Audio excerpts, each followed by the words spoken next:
Mm-hmm.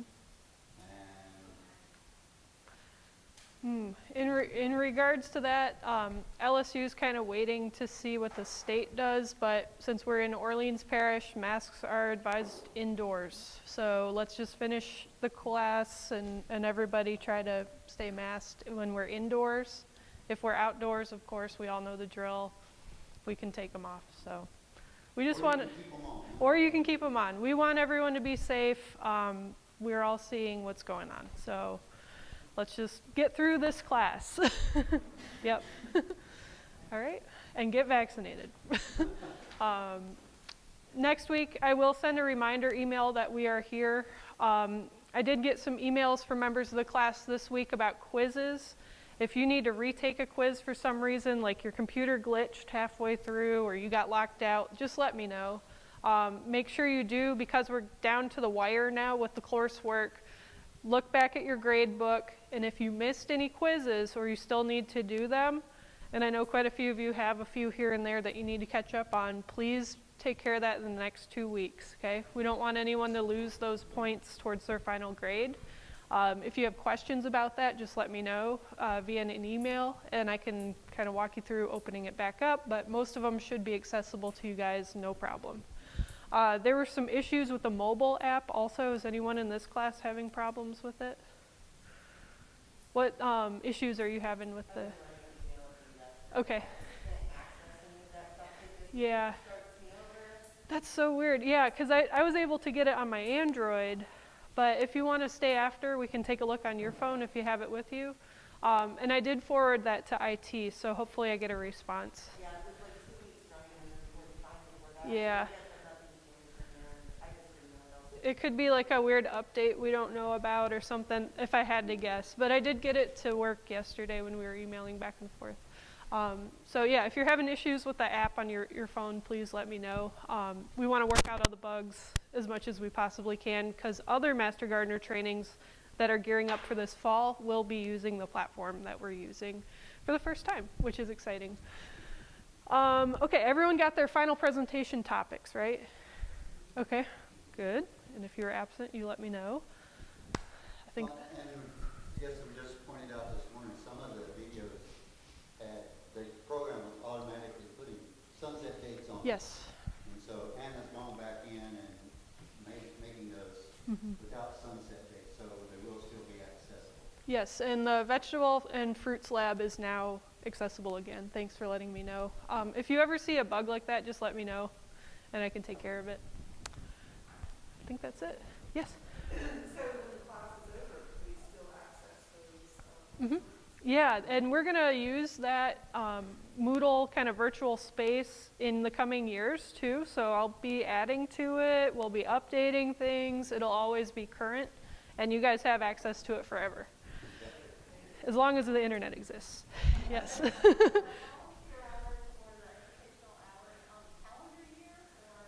It's on the calendar year, so January 1st to December 31st. I will say you want to log them into the system, the reporting system, before December 31st, because everybody statewide waits till the last minute, and then it always crashes, and everyone on campus is on vacation at that time. So if it crashes, it takes them a while to bring it back. This year that happened because it was during Christmas break, and then folks ended up losing out on their hours for last year and had to log them in for this year. So it's kind of this weird backward system. If you can get them in on time, don't wait till the last day. That's super helpful. I have a volunteer hour. Yeah. Like once you do the volunteer hours, I understand how to do it. And with our accounts set up, all that good stuff. Yep. But how do we see what options are available to volunteer for? That's a great question. If you go to mggno.com. Okay. But I've been there. I've been to the MD, and when it says volunteer, it sends me to the sign-up page. Did you go to projects? Projects. So the question was, how do you find out about volunteer opportunities? And things are changing very, very quickly again. The community and school gardens are all kind of in flux right now, but all of the approved projects are in the process of being posted on that MGGNO website under the projects tab. And through that, there is a contact email for each and every project. It is summer. I know some of our project leaders are out on vacation, visiting family, so give them some time to respond. But as we roll into fall, there's going to be a lot more opportunities for cleaning up the gardens, kind of getting them going, because this is not our best time to be out in the gardens, right? So a lot of the school gardens, community gardens are kind of like put to rest for a few months in the summer months. They're in the process of adding new projects to that tab. Those new projects will need volunteers pretty much immediately. I can think of at least 2 that are being added. Irises, the Lafitte Greenway, right at where Bayou St. John ends, there's a round garden that's all native plants. They're going to need help soon. We've got the paperwork on that. Sankofa down in the 9th Ward has a wetlands trail and a community garden. They need help too, especially going into fall. So we also do email blasts, and you guys will be added to the MailChimp for the Master Gardeners of Greater New Orleans. And at the end of this class, we're going to pay your dues for that organization. So if you want to be a member, and it's optional, MGGNO has an application, and I'll email this out to you guys at the conclusion of the class, that you fill out and you send to Lori, and then you're just in. So that's how you get those emails for volunteer opportunities. They're doing a lot of field trips because we can be outside. All the meetings have been virtual. Did anyone log in Monday night to the meeting? Okay, I thought I saw a few of you in there. They do record those, yes. Yep, each month there's an educational speaker through MGGNO, and I did it Monday night, and they're always pretty good. Oh, thank you. I like that we're virtual for that reason, because we're bringing in speakers from all over, not just New Orleans. We're able to access a lot of professionals elsewhere in the country, or people who are like the experts in whatever it is that they are interested in, which is awesome. That's a nice little silver lining, and that counts as continuing ed hours. Yes? In a non-pandemic year, you need 40 hours, if you're a new person, of volunteer or continuing ed. Once you're certified, you need 20 of volunteer and 6 of continuing ed. But with the pandemic, we've lost our fall garden show, our spring garden show, Ag Magic on the River in the past year and a half. So we don't have the hours for people. So it's all any combo, continuing ed, education, and volunteering. You guys have 18 months from the start of the class. You have to the end of 2022. Yes, December 31st, 2022 to get your 40 hours. And if you've been doing any of the supplemental materials for this class, you should be pretty close already. I know some of you are. The extra videos, the extra readings, that all counts, yes. Oh, wow. Yeah. How do you know if you've done it? It's all the honor system, statewide and nationwide. We've never had anyone try to game the system. Like, why would you? Yeah.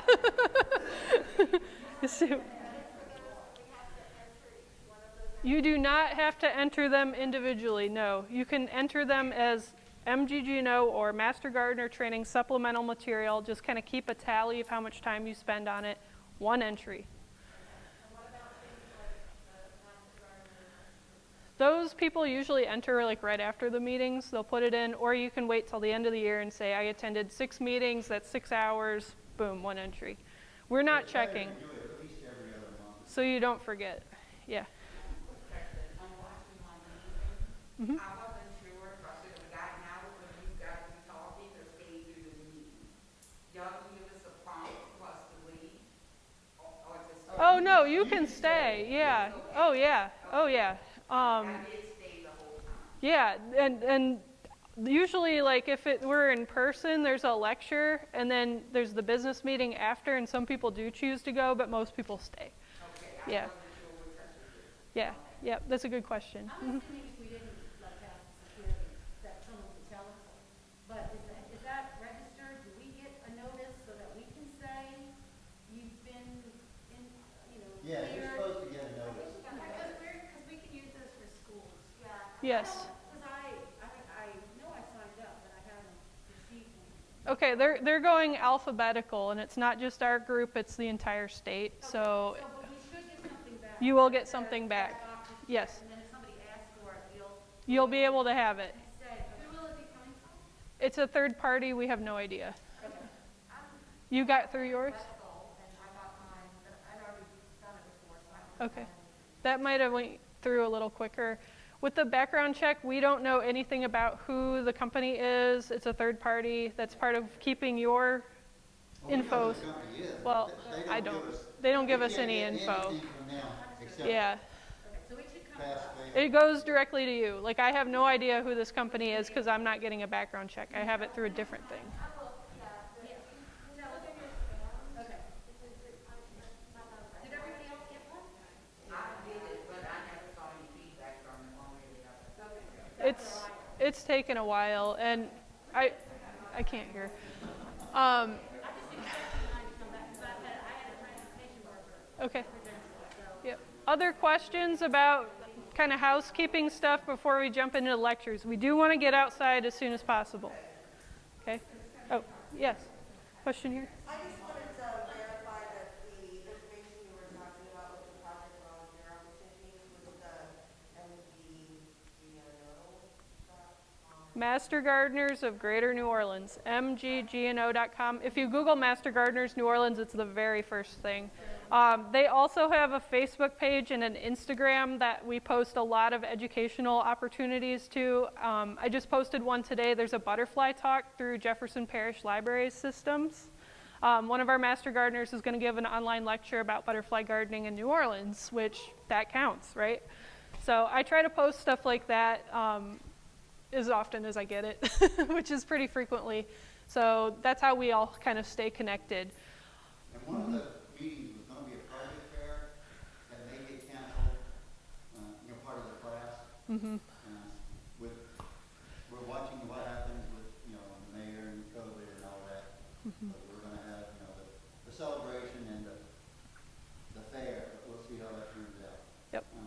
Question over here. No, I just want to put a comment that I am a project lead in the Master Garden Project for the Louisiana Super Plant Garden, which is right out the back of the the sculpture garden entrance across from the Florida Sisters. It's a raised garden, it is shade, and I'm there every Thursday. If you go online and you're interested, it will contact me, but Thursdays are the mornings. And Yep. just bring your gloves and your hat. Awesome. You're into super plants. Okay. And super plants are the ones that the LSU Ag Center are reviewing for. They grow in all 64 parishes, and they grow extremely well in all 64 parishes. So, But they may or may not be natives or native culture. They are not. right, they are usually not natives, but in the last 2 years, due in part to a lot of feedback from agents and y'all, we are including a lot more natives. There were 3 that were added to the list last year. There were 3 the year before, and that's going to be ongoing. Yep. I do have a couple of natives, but there's about 125 plants, and I have at least 90. So you do pretty get good. to see a large number of the super plants that you're interested in. This is the 3rd year I've had this project, so they're well established. If you get a chance after class, go look. But they look at, an established farm. Yep. I usually start at 8:30 to noon. Yeah, most of the, Depends on the heat. right. But like I said, there is an oak tree and there are the 3 vitex trees, which are the super plant trees. So we do have a lot of shade, but it gets hot. Yeah. Let's bring water. A lot of the projects are meeting very early in the morning. Like somebody emailed about LaSalle Community Garden. They're starting at 7:30 in the morning on Wednesdays, just to kind of beat the heat. So yesterday, I was looking at all the butterflies flying around my yard. Mhm. Toward the evening, I heard the bug spray got come out. Yes. So what is that going to do? Is that just for mosquitoes? It's a larvicide for the mosquito larva. It does impact other species, but they're doing it in an integrated pest management way where they're monitoring the neighborhoods. They're counting the numbers of mosquitoes in their traps, which I don't know if you guys know this. The mosquito board has traps in every neighborhood that they monitor weekly, and they count how many of each species is in there. When they hit a certain threshold, that triggers the spray, right, with the airplanes and the trucks. And they're doing that with products that are minimally impactful to beneficial insects. That's part of why they spray in the evening, right? The bees are not out foraging. The butterflies are not out foraging. There is some fallout in terms of insects every time they do that, though. But what we're seeing is it's much worse in other municipalities where they're not using these biopesticides. The city of Lafayette just sprayed, and everybody woke up to dead dragonflies all over their yards. We don't get that here because they're using different products and they're doing it in an IPM way. If anyone's interested in that, the mosquito board usually comes to the Fall Garden Show and sets up a really cool educational display. They also are extremely responsive via social media. If you have questions about what they're applying, why they're applying it, they are happy to provide that info. I did see butterflies and dragonflies this morning around, Then you need to contact them and send pictures. no, not dead. Oh, not dead. Okay, yeah, see, that's a good thing. Because I got a lot of emails 2 weeks ago from friends in Lafayette, and they came outside and their like patios were covered in dead bugs, and it's like, what happened? Oh, the mosquito plane came by. And I don't know what that municipality is spraying, but it's not something we see here. Yeah. Yes. Yep. They did my neighborhood last week with the plane. Yeah. And we can thank them for, we don't have dengue fever, we don't have yellow fever, we don't have, what's the other one? West Nile. Yeah. And other parts of the... They're also really good if you've had issues with tires getting dumped Mhm. and can't seem to get the tires picked up any other way. If you Yes. report that there are tires to the mosquito board, they make sure the tires are picked Yeah, they have a federal grant to do that. up. Because I wrestled with getting the actual 311 just comes with Yes. the garbage kind of process Yep. for a little while. And then I said, no, I'm going to report to the mosquito board. Mm-hmm. And that's it. If you live next to an abandoned swimming pool too, they will release these little mosquito-eating fish into that pool, and it makes a huge difference. They're all about looking for natural solutions. They're very progressive in terms of municipal pest control, which is really awesome. And they're kind of some of the, I guess, federal leaders in the research too. A lot of people don't realize they have a lab right out there in Gentilly. Yeah. Mm-hmm. So, in a video I watched twice, about the soil, that they make at LSU. Mm-hmm. Is that purchasable, or they just give it to us? So you're talking about the Tiger Grow, right? Yeah, they are bagging and selling that at Clegg's Nursery. I believe Perino's is going to start carrying it. I heard that rumor. It's hard to find in New Orleans, but if you're at any of the garden centers on the North Shore and in Baton Rouge, it's becoming easier to find. And that's a potting mix and a raised bed mix kind of tailored to our very wet weather. And it's something that LSU developed through research, and now they're able to set up like a bagging facility, not only to teach, but to provide marketable product. So, Tiger Grow. And I know Clegg's always carries it. No, North Shore. I have not seen it locally available yet, but it's coming. I've been kind of talking to the people, Dr. Ed Bush, who kind of developed a lot of that. He was at Hammond Field Day Friday and said they're scaling up. So hopefully they can get into some other markets. Other questions?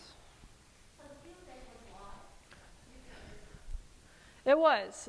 It was all outdoors, which was great. Hammond Horticulture Field Day happens typically a couple times a year. This last Friday, we were able to look at the trial gardens, which it's not a botanical garden, so half of the plants look terrible, but what's awesome, especially doing it in July, is you get to see what's really thriving in the heat and the humidity and in the rain, because Hammond at the research station, they've had 94 inches of rain this year. They've broken all their records, and it's only July, right?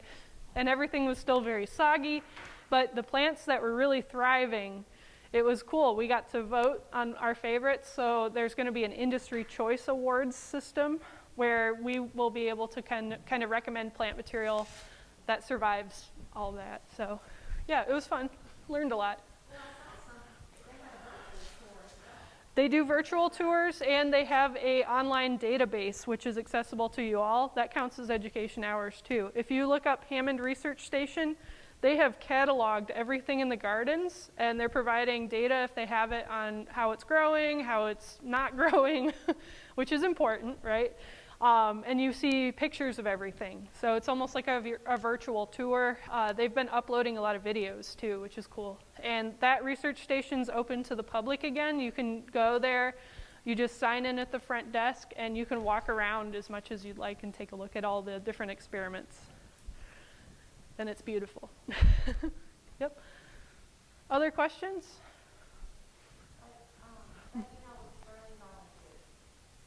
Sterling Volunteer. The background check? Okay, so if you did not get your background check email, Sterling Volunteers, check your spam folder. But what I'm hearing from campus is that they went alphabetical, and it's not just our program. They threw all the names into one pile for the whole state, and they're doing it in batches. Not all of you, no. Just people who handle money and work directly with children for this round. Eventually everyone will be, but they're doing it in like this phased system. Is it an annual thing? It's a one-time. Oh, 3 times? Every 3 years? Okay. See, Joe knows more about it than me. You should be talking. He was on vacation. He just got back. Okay, let's head outside. We are going to visit the different sections of the garden that have some really good design examples and talk about the plant material in each one so we can tie it back to the ornamental horticulture. And it should be a lot of fun. It's not raining, which is great, but it is kind of hot. Right, are you guys good if I take this off while we're outside to talk? Okay. I mean, I can do it, it's suffocating. This is the aromatic garden, and we have some fantastic master gardeners that sort of took this highly neglected corner of the garden and turned it into, I think, the best example of an herb garden I've seen in town ever. If you notice, they've got these herb spirals in the center. These things are awesome. Someone was asking about permaculture. This is a permaculture design, but it's also something that existed before permaculture kind of got commodified. What it is it's a mound of dirt sort of built in a spiral shape. The things at the bottom are more shade-loving, moisture-loving herbs. And then as that spiral goes up, right, it's got better drainage, it's got a little more dry soil conditions. That's where our Mediterranean herbs want to be. So it's created this system of microclimates in a very compact footprint. If you guys want to get in there and take a look, you can see she's got her mints and her basils down in that bottom tier. And then as you move up, goes into the lavenders, right, which are super hard to grow here with all the crown rot issues, crowned with the rosemary. We've got oregano up towards the top, thyme, things that like those kind of drier conditions. You can also change the soil as you move through that pile too, where you've got more organic matter, more peat, stuff like that in the bottom level, things that hold the moisture, and then you add more sand to your top parts of that spiral. Really awesome design, just a fabulous example that we're starting to see people copy, which is really cool.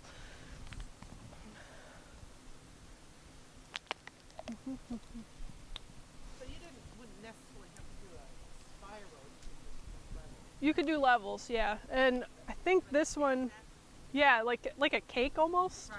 Yeah. This one is not a spiral. It's more of what I would call a layer cake. Right. Yeah. Yeah, it's really awesome.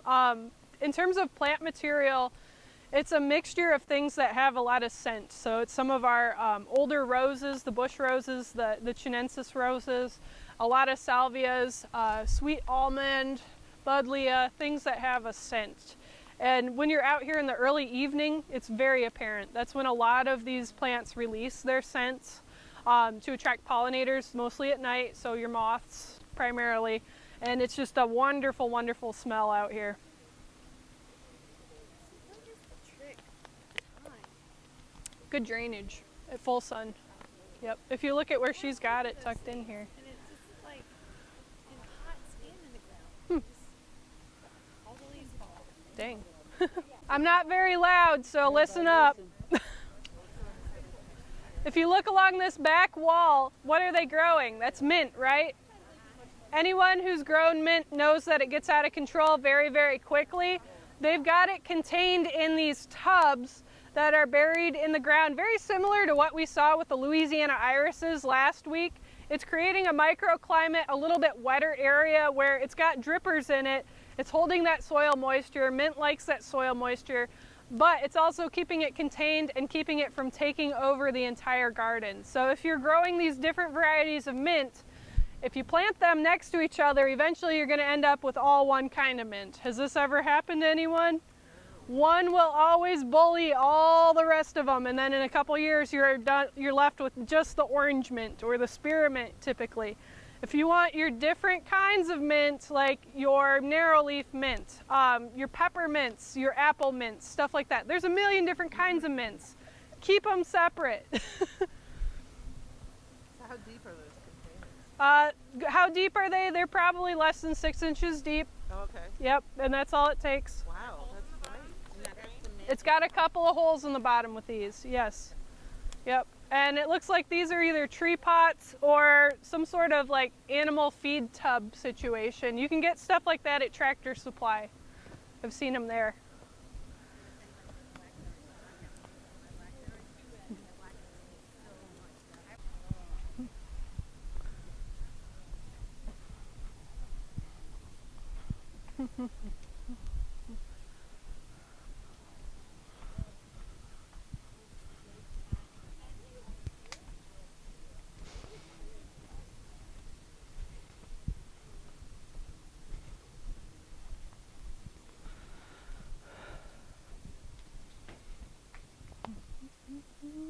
Get down here, I guess.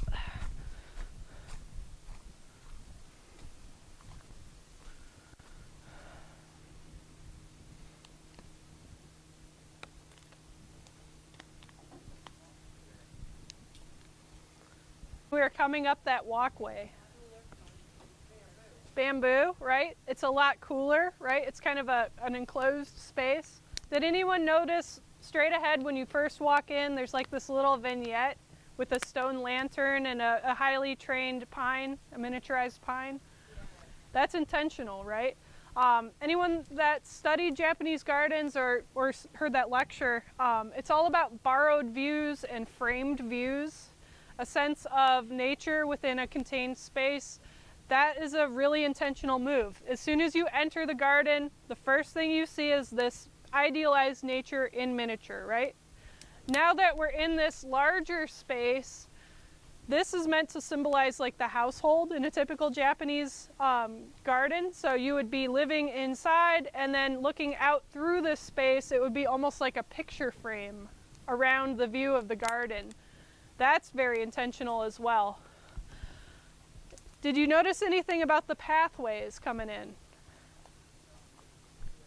Irregular, yes. And as we move through the garden space, you'll notice that again. There's stones meant to be walked on, set at different heights. That forces you to slow down. You can't just plow through this garden. You have to slow down. You have to slow down up here even, or you'll fall into the pit, right? Got to watch your step. That forces you to contemplate what your surroundings are trying to present to you. And if you look at this space, there's a mixture of highly clipped plant material, highly trained plant material. Here's a nice Japanese maple that they're training into an idealized form. That's very traditional. There's stone placed in strategic places. That's meant to represent things like mountains or scenery, kind of in a miniaturized form. These are meant to symbolize forests. If you look over here, this is a nice little view where it looks like a mountain or an outcrop of rock set or nestled within a forest scene. Sometimes these bushes clipped in this way are meant to symbolize, especially when they're flowering, clouds maybe encircling a mountain peak, things of that nature. I just want everyone to move through this space. Feel free to walk down below. There's pathways to either side. But try to contemplate. I know it's hard with a big group. If you can, return just kind of on your own. Contemplate the space, and as you move, different views will be revealed to you. So you can't see the entire garden just from one vantage point. You have to move through the space to really to offer. And then there's an exit on that side. So Hannah, these Yeah. stones are training the They're training the limbs downwards, yes. all of these that are pulling them. Mm-hmm. Yep. And that's, Yeah. If you notice the rocks down here too, this is meant to symbolize like a dry stream bed or a river. This would be a water feature. There is a couple of little fountains tucked away in here too, and we can hear them, right? You don't know where those fountains are, but you know they're here because you can hear them. It's really about pleasing the senses and getting you to enjoy the space. So it's hiding and revealing. Let's see what it has to reveal.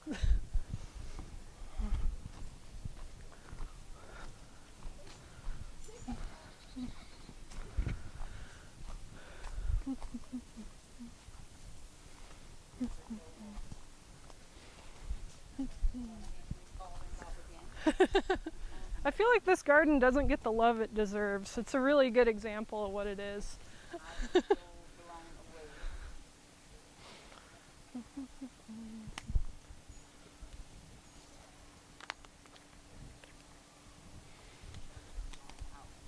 Yep. Nice. It is, yeah, that's Arbequina.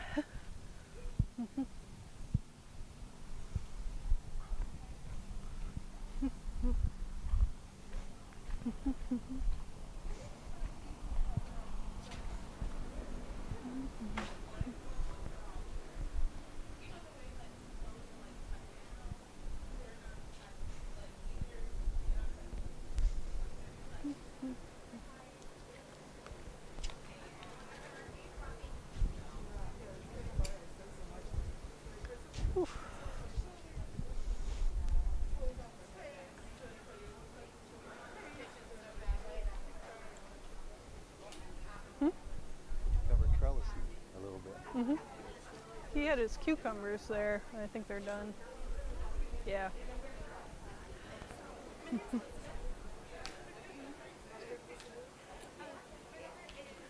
Okay, this is the raised vegetable bed garden. It's relatively new. It's been restored in the last 2 years when they put this outdoor kitchen in. So if anyone visited the garden before, they kind of overhauled everything. They rebuilt the raised beds, which if you're in the G&O area and you're interested in vegetable or herb gardening, we definitely recommend raised beds. We get so much rain, so many damp soil conditions that encourages a lot of disease in our area. The plant roots can't breathe, they can't take oxygen into the system. Raised beds are really the way to go for a number of reasons. You guys see any weeds? Like major weeds, really? There's some little stuff, right? But it's pretty easy to maintain in a raised bed system. You can put gravel through these walkways, and they're kind of at human level. Like this is something I don't have to bend all the way down to pick with these raised beds. You can also add material each year, and it's kind of contained and it's not going to wash out. That's another nice benefit I think doesn't get talked about enough, especially if you're gardening for the kitchen. Adding that 3 inches of compost a couple times a year, you don't want it to wash down the storm drain, but the edges of these raised beds do kind of hold it in. It is laid out in a formal pattern, so if you were to walk in the garden, there's some circular pathways going this way, but there's also a central focal point. That's that sugar kettle with the aquatic plants in it, and it kind of ties everything together. This is also a very functional garden. People always ask, well, what do you do with all the produce here? Well, they're using it right here for their chef demos, different nutrition talks and classes that they're doing. Pre-pandemic, it was really ramping up a lot, and they're hoping to bring that back. They've even done cocktail classes out here with all the herbs, the edible flowers, things like that. So this is really meant to be a diverse growing space. The beds are mostly dedicated to our annual crops, so our basil, our okra, our cucumbers, stuff like that. But on this outer edge are our perennial crops. So we have a variety of fruit trees. There's some citrus trees, some avocado trees. We've got blueberry bushes on this edge. Things that are more permanent in nature have their own designated space. That makes them easier to maintain. It's also easier to overhaul these beds periodically. Where this trellis is, they had cucumbers up until a few days ago. Well, the cucumbers are done. They're now going to remove that trellis, amend the soil, and put something in for fall. So there's this constant making of the beds that's happening in here. Questions about this garden? And please feel free to walk around. This looks like a pretty grand deal over It's brand new. Yeah, a lot of people don't realize that this has been redone since the pandemic. Yeah. Yeah, and I like how they did these raised beds too. They're made out of just those simple square paving stones. It'll last forever. You might have to reset some here and there, but the termites aren't going to eat them. It's not metal, so it's not so hot you can't touch it in the summertime. It's not cooking the plant roots. I think it's just really smart how they did this.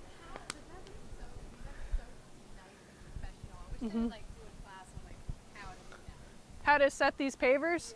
Well, it's a double wall system on most of them, right? So these deeper beds, they actually buried the pavers halfway in and then set the others just on top of the soil level, leaning against those half-buried ones, and then backfilled. So the gravity of the soil in the bed is what's holding it in place. It's really neat. This was the city park staff. Yep. Mark, who they have one landscape architect, they have 2 full-time gardeners, they have a lot of volunteers. That's who did this. Yep. And this is easily replicated at home on any scale. You'd need some help to dig holes, but yeah. Yeah, they leveled it. They used some string and some guide sticks to kind of lay things out. They spray painted where they're going to go on the ground. That's part of the process, but yeah. Relatively new space in the garden too. It's definitely one of the more contemporary designs in the whole space. If you look, there's a lot of hard edges. There's different levels of plant material. And at least this section is a shade garden. We get asked an awful lot, what grows under these live oak trees? The answer is quite a bit of things, but you need to really take that heavy shade into account. Here, I think they did a good job playing with color. And you say, color, well, everything looks kind of green. Well, there's a lot of whites mixed in too, so there is some visual interest in terms of different tones and textures also. I think that really gets lost sometimes. We've got short things, we've got taller things. The soft crest Mahonia does wonderful under oaks. The tractor seat plant, Ligularia, sometimes called leopard flower, that's a really great shade lover. The different airplane plants, the Aztec grass, the caladiums, ferns, we've got a variety of asparagus ferns, cedar fern. Really nice example, looks like cinnamon fern back there. Some monkey grass. Things that thrive in this heavy shade environment. And then on the outer edge, you've got some more sun-loving things. It looks like they've got some canna lilies.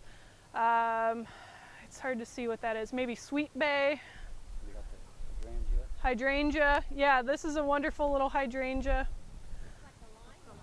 Yeah, it is lime-like. That's a super plant. And then there's another super plant in this living wall, that bubblegum supertunia. That thing is a workhorse. The living wall is kind of an interesting horticultural thing. They're removable panels that they swap the plants out and replant.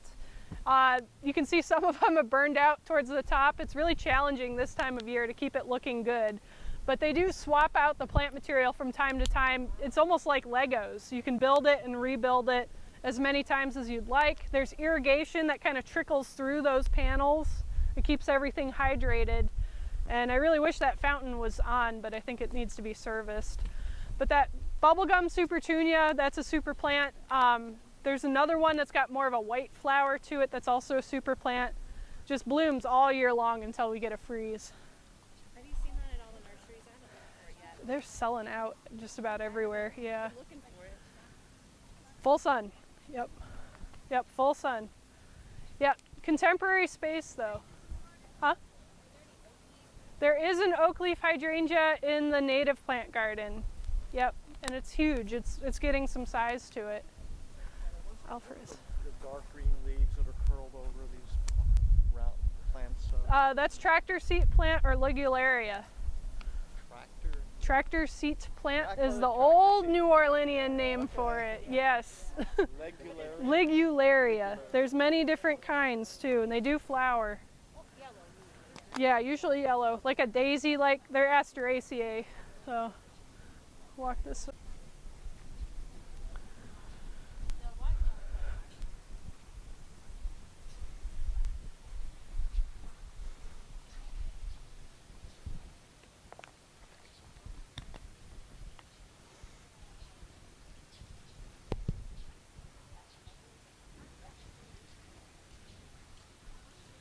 Another LSU super plant.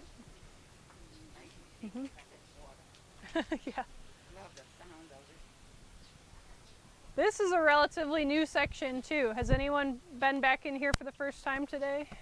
Yeah. This is the Alvarez Sculpture Garden. City Park had a lot of WPA funding during the Reconstruction period after the Depression, or during the Depression. So they would hire local artists, artisans to produce a lot of artwork for public spaces. And City Park was one of the areas that received a lot of that funding, and Enrique Alvarez was the sculpture guy that kind of got contracted to do a lot of that work. These are actually old gate panels from around the city park that he designed, and it's in that kind of like modernist figurative style. So City Park had a huge collection of this stuff. As they renovated various parts of the garden after the storm, it's all really great, priceless artwork and a great example from that time period. So what do we do with it? Well, we build it its own garden. This whole space is designed to showcase these sculptures and provide a backdrop for the art. So it's not so much about the plant material in here so much as it is highlighting the artwork that is nestled within this landscape space.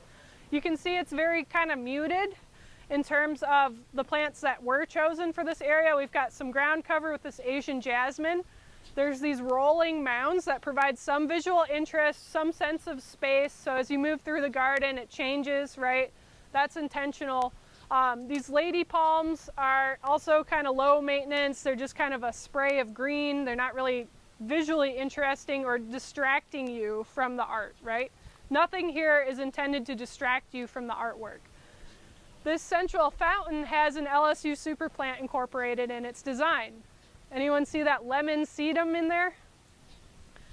That's what's in the raised beds. That's an LSU super plant, and it provides just a nice pop of that kind of sizzling yellowish green chartreuse color. Very low maintenance, very low growing, so it's just there as a background to highlight the sculpture. It's not distracting. It is a ground cover. Propagates super easy from cuttings, just kind of put them where you want them and it fills in. It does not need wet. Lemon sedum. Sometimes it's sold as lemon ball sedum. That's the patented version of it. But you can't patent something that grows so easy. So other nurseries, other providers of plant material have their own version. It's usually called lemon sedum. Yep. Yeah. The oak tree. Mhm. I wondered all I've ever seen was more. What is this? On the oak tree, that is resurrection fern. It's still alive even though it looks dead, but the next rainstorm we get, it'll perk right up and look alive. And a lot of folks don't realize oak trees, especially the older live oaks, have a lot of plant material that depends on them. There are native orchid species that'll use them. There's tillandsias, like the Spanish moss, the ball moss, the resurrection fern. There's a whole ecosystem on these oaks. Mm-hmm. So this tree almost died, this oak tree. And they did some nutrient injections into the ground to try to get the roots stimulated. They did some heavy, heavy pruning, especially where they were losing limbs. They headed them off. And through those strategies, they've got this flush of new growth. And it looks kind of messy right now because they're just trying to get it to recover and be healthy again. But they will eventually come through and remove some of those new sprouts that are coming up kind of everywhere. Yeah. Well, I think combo the construction and different activities in the park.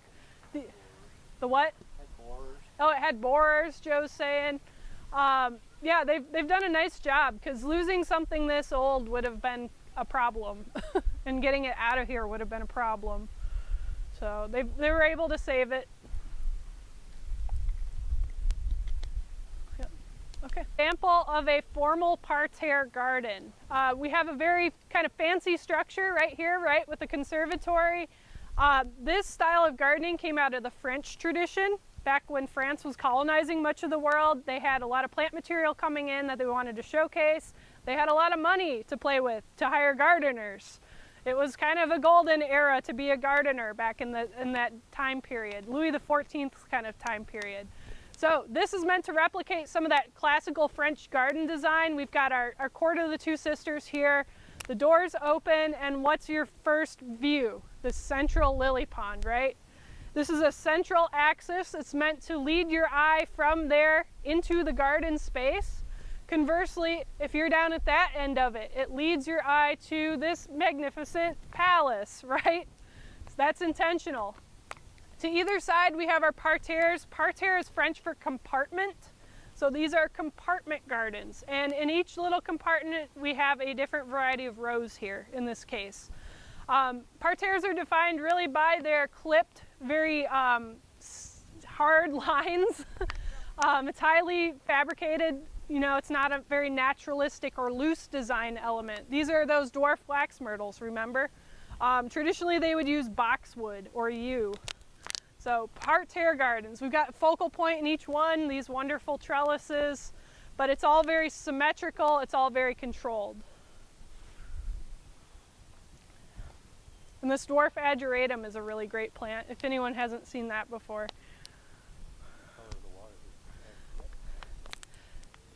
How deep do you think this pool is?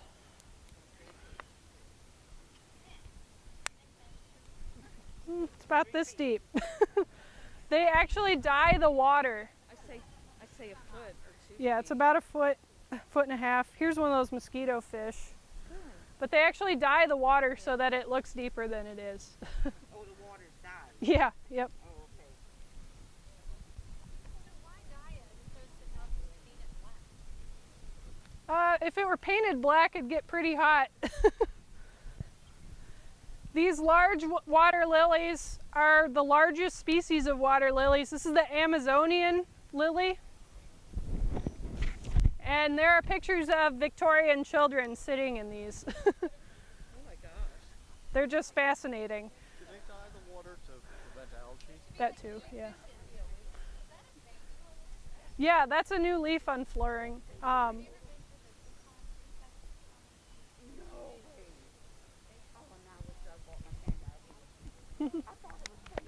Water lilies grow super easy in New Orleans. We have kind of an ideal climate for them. There used to be a fabulous nursery on Elysian Fields called American Aquatic Gardens. They have since retired, but Harold's Plants on Press Street has taken on a lot of their inventory and some of their former employees. So you can get water lilies like these for your yard. They sell a nutrient solution for fertilizing them within your pond. You don't need something big like this. You can use a sugar kettle like we saw over there. You can dig a little pond in your yard. They're kind of really great. Aqua pots even, there's some small dwarf versions of these. Super easy to grow. They do remove a lot of these in the winter. They do, yeah. Not winter hardy, but they do come back each year. I thought that was fake when I was standing. Oh no, these are real. What's the name of it? This is the Amazon lily. Oh my God. Yep. Well, now, And back here we have a really nice crinum lily. I think gets overlooked. There are native species of crinum and lots of hybrids. Very low maintenance and puts on a show all summer, which is to me a plus because we're always looking for stuff that performs in this heat, right? Here, we brought you here to look at underneath this oak tree. This is maybe one of the largest collections of plants that actually will grow in the shade of an oak of anywhere I've ever seen.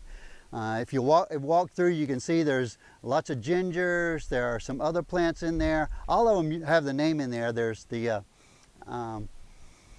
shorter ones, the taller ones, some that spread, some that don't, flowering. You look at the different leaf texture, but this is a really nice demonstration of the variety of plants that if you have a shady area, a shady garden, you can still have plants and a nice landscape underneath. And so this is a really nice demonstration of that, so we'll make sure you walk through there. And when you're talking about designing a garden or a landscape, what a lot of people will do is they'll take just one look at their garden. They'll maybe stand at one spot and look and then kind of design. But if you want to design your landscape, one of the premier landscapers in our area gave a talk at the New Orleans Horticulture Society, and it was one of the best I'd ever heard about landscape design. But what he does with his clients is whenever they give him an area to landscape, he goes out and he starts looking at it, and he'll look at it from inside the house, because if you're inside the house and you have a landscape, you want to enjoy it. So go inside your house, and look out the windows and visualize what it will look like from inside. And then go outside on the street and walk around it and visualize what it would look like to someone passing by or someone driving by. And you take both visions into account and design the landscape around that. And as you're designing it, and suppose you're coming in with just something like a Japanese maple, and you might come in with a Japanese maple this size, but you remember they get some largeness to them. So a lot of times in landscape designing, they'll come in and they'll design it with the mature landscape in mind. But if you plant a small Japanese maple and give it the amount of space it needs, you're going to have a lot of empty space around. So you actually design your landscape in succession. You know that as it matures, some plants are going to get larger, shade out areas. So you actually design it with way more plants than you want in the finished product. So that from the very beginning you have a landscape that is attractive from all sides, it's visually attractive, it's pleasing during all seasons of the year, knowing whenever you do that though, that there are certain plants that you're going to be taking out. So in a lot of those areas are good places for annuals and what's going to be eventually a perennial landscape. And you start with the smaller versions of the plants that are going to be larger and eventually dominate your landscape. So that successional development of your landscape is something you want to take into account when you're initially setting it up. So feel free to walk around through this shady area here. Look at some of the plants. There's some great plants, and this, as you can see, that shade areas, now we saw the one earlier that Anna mentioned, and they were using different leaf textures and leaf colors to give you that beauty of color differences and all that. But you can see going through this one, there are also a lot of flowering plants you can use in the shade. So you can go both directions using the different textures, different leaf colors, but at the same time there are some beautiful flowering plants you can put in the shade.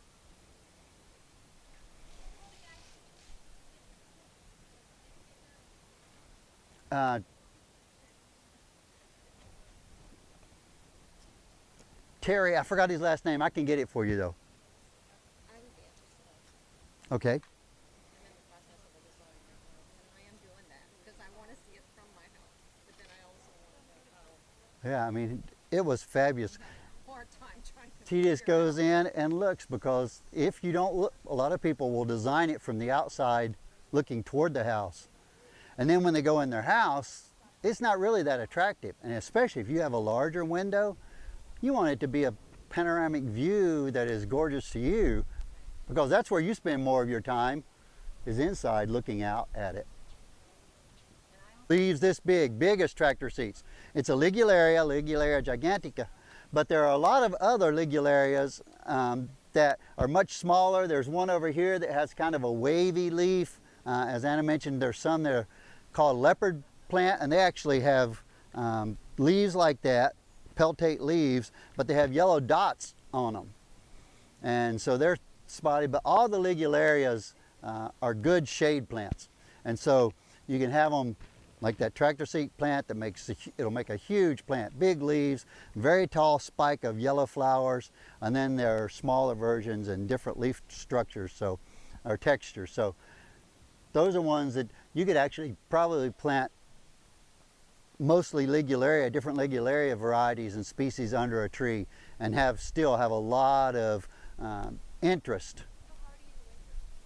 Winter hardy. They'll die back. Most of what was in here died back, but it came with rain. I saw little signs that said angel trumpets, but I don't see anything. We might have lost the angel trumpets. There were some over here too. And now, what's another design that we have here? I was thinking like shade garden. That's what I was thinking. That's a nice lot. We've already been through the natives. You just mentioned it again. Yeah. Yeah. You know, last week we went through the native plant area, but that in itself is a type of landscape design that you could build. That's designed if you were to just go, if someone were to just bring you and drop you there and they didn't have graveled pathways, if it was all just leaves and such, it's like walking through a forest. The trees there, all the plants then that grow underneath that, and that is designed to look natural. All native plants and such, and that's a type of landscape design you can put in. Because, you know, ornamentals doesn't always mean something that's exotic or floral, or ornamental just means it's there for looks primarily. But another type of design, and we don't really have it here, there's a little bit of it in the medicinal garden, but it's edible landscaping, and you're taking plants that produce edibles and mixing them into your ornamental landscape. And there are a lot of really nice ones, like the peppers. Multiple types of peppers that you can put in that do great. The okra, there's dwarf okras, there are purple leaf okras. Those can all go in and intermixed into a landscape. You got your edibles. You could even do multiple textures of lettuces and have them in an ornamental garden. And especially when you're thinking, like I mentioned earlier, about succession and things growing, you start your lettuces out, all different colors, growing very closely, and as you harvest, you're allowing the others to get larger and larger. And so you can still have that nice ornamental look using the lettuces. So you got your cool season, edible ornamentals, quote. You'd have your hot season or warm seasons, like your peppers, your eggplants are really nice, okras. Artichoke is a beautiful one. Yeah. And the things that you don't want to put in your edibles are ones maybe that take a lot of care to get something from. Tomatoes. Tomato is the number one home garden vegetable. It's probably the number one difficult to get something good off of it. Everything likes tomato. And it's actually the third most grown vegetable in the world, or edible plant in the world, next to, I think it's potatoes and rice, and then tomatoes. I'm pretty sure it does, yeah.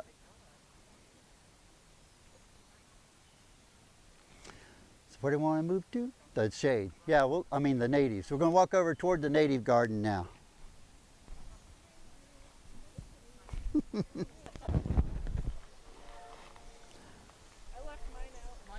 Most winters down here they survive. Yeah. Up in Baton Rouge, they probably every other winter they would get killed. But down here, no.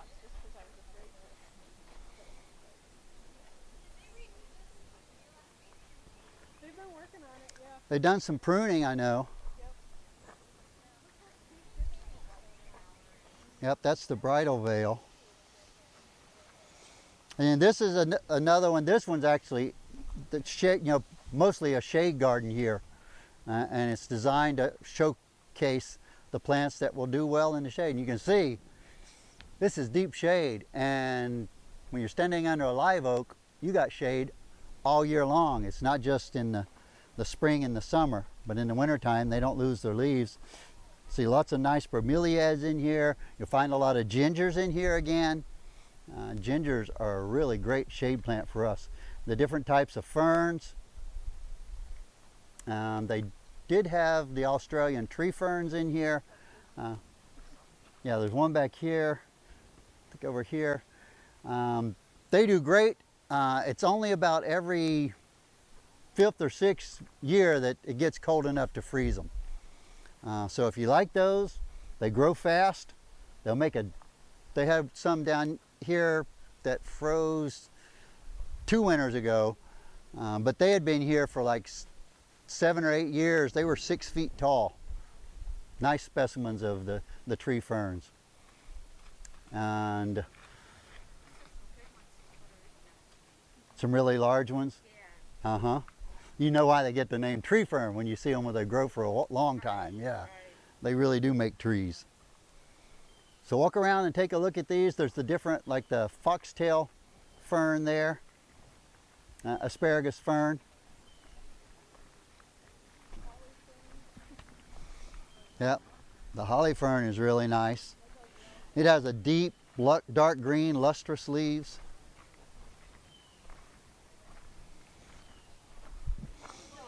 And they even have a dwarf version. Can you put soil? Oh, see that thing that looks like a tail sticking up, real fluffy? It is a type of asparagus fern, yeah. The foxtail is. Yeah. So if you want to plant something underneath oak trees, and like there's so many roots and it's hard to dig, you can put like 2 inches of soil on top of the. Like I have 2 big oak trees, and I'm trying to grow stuff underneath them. Mm-hmm. And it's so hard to dig, and I'm trying to put back some of the soil, but I don't want to hurt the oak trees. So is there a fine line, like 2 inches of soil? You can add up to 2 to 3 inches of oil, but you can also, what's nice with ones like this, spreading plants. So all you got to do is be able to get a hole about that big to get one in there started, and then it just spreads. I mean, I planted And a lot of these, like the ferns and things like that, don't need deep soil. I planted Asiatic jasmine, which is easy, but And it will take over and this spread. looks so much nicer than that. Like this Yeah. is so much